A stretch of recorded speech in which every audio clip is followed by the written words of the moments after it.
So, to me it's very important that you have a proper perspective about this. That it's not about gathering more power, it's not about escaping from reality, it's not about any of this. There's a creative energy which constantly wants to move beyond its limitations. It's not even so much about happiness. Of course, everything that you're doing is because you're seeking happiness. But it's not even really about happiness. It's just because there's this creative energy within every human being which wants to always move beyond its limitations. And think about it. That's what the whole evolution of life on this planet is. From a single-celled organism. Life started off first as just a single cell on the earth. It evolved to the insects, to plants, to animals, eventually to the human being. What is it that's going on through this whole process?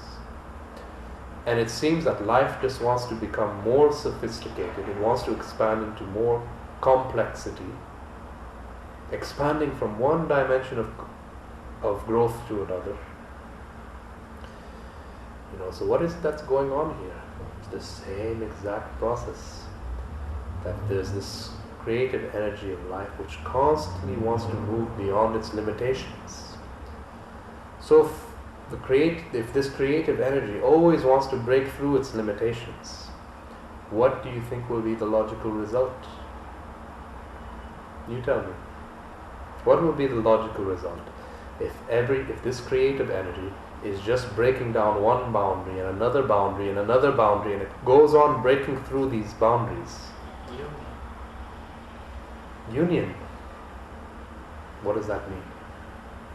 Union with the whole. Union with everything.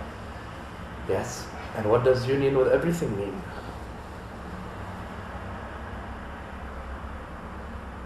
Boundaryless.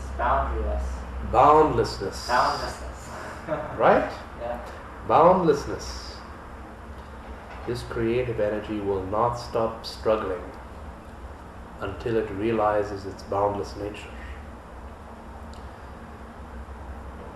This is why, when we talked about this before, when I told you about how in ancient India, how the society was structured, everything was created in a way which is to be supportive for this process.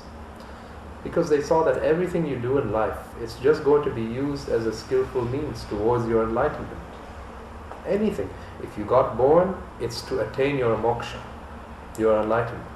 Just the very act of birth, that alone means you're born in this world to realize your moksha. You grow older, you get an education for yourself as a young man. That too is just for the sake of your moksha. You get a family, you settle down, you gather a little bit of wealth. This too is just a skillful means to your moksha. Everything that was being done in life was seen just as a useful tool towards this. Because the people who created this social structure, they had such enormous understanding of human nature that human beings, they will not settle for any kind of contentment in life until they realize the boundlessness of their true nature.